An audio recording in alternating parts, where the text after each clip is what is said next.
Je t'assure que tu n'as pas besoin d'améliorer tes process, de standardisation, d'automatisation, tout ce que tu veux quand tu as juste 2 clients par mois. Je vais t'expliquer pourquoi. Alors pour ceux qui me connaissent pas, je m'appelle Yann, je suis agent depuis 27 ans et coach depuis une quinzaine d'années. Ce matin, j'avais une conversation avec un agent que je connais vraiment bien, quoi. On a une belle estime l'un pour l'autre.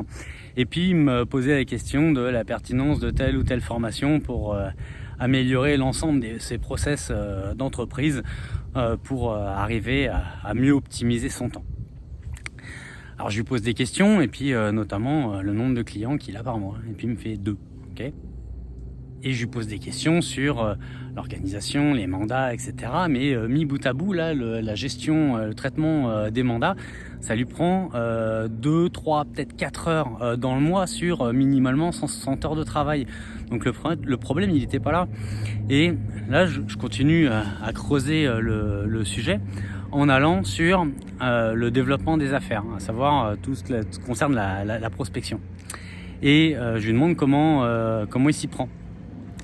Et là il me dit je publie des trucs sur les réseaux sociaux, des vidéos, et puis je like, et puis je mets des joyeux anniversaires. Ok, c'est cool, c'est déjà un bon point de départ. Et je lui demande à quel moment tu parles avec ces gens-là. Et là en fait en MP et tout, je les remercie. Ouais, mais quand tu leur parles avec des mots, les yeux dans les yeux, il fait jamais. Ok. Et puis je fais sinon prospection, je dirais plus traditionnelle. Bah ouais, j'en fais 1 heure par jour, 5 heures par semaine. Et sur 5 heures par semaine, il arrivait à parler à 15 personnes. Donc ça fait 60 dans le mois. Alors à 60 conversations dans le mois, je peux t'assurer que c'est pas une question d'optimisation de process. Je dirais en mode back office, c'est de revoir au niveau des fondamentaux, notamment au niveau du développement des affaires. Alors je crois qu'il y a un truc qui est à clarifier au niveau du développement des affaires, c'est qu'un contact, c'est pas un lead.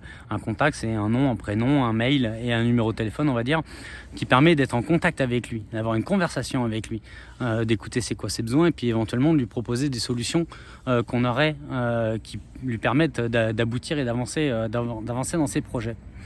De la même façon, quelqu'un qui aime ta page ou un de tes amis sur Facebook, c'est pas un lead. Ces personnes-là, simplement comme je dirais un nom, un prénom, et puis une façon de communiquer avec eux. Mais de toutes les façons, si tu communiques pas avec les gens, il n'y a rien qui va se passer. Je vais te dire, si tu communiques une fois avec eux, peut-être qu'il peut se passer quelque chose, mais alors statistiquement, il ne va pas se passer grand-chose. Enfin, simplement, est-ce que toi, tu ferais confiance à une personne que tu as croisée une seule fois et avec qui tu as eu une fois une conversation? Alors imagine que tu n'as jamais eu de conversation avec et puis tu te dirais, tiens, je vais lui confier ma maison à vendre parce qu'il a mis un like sur ma story. Je crois qu'à un moment donné, il y a une certaine limite à tout ça. Alors je comprends l'engouement pour les automatisations et puis l'IA parce que c'est super cool. Mais je crois qu'il va falloir revenir, les gars, à la base, les fondamentaux là. C'est que l'essentiel de notre boulot, c'est de créer des réseaux de conversation, de parler avec des gens. C'est la base de notre métier. Parce que quand tu as trop de clients, c'est un problème de riche. C'est trop cool. Tu vois, là, tu trouveras plein de solutions pour arriver à optimiser tes systèmes. Mais si tu n'as pas de clients, qu'est-ce que tu veux optimiser?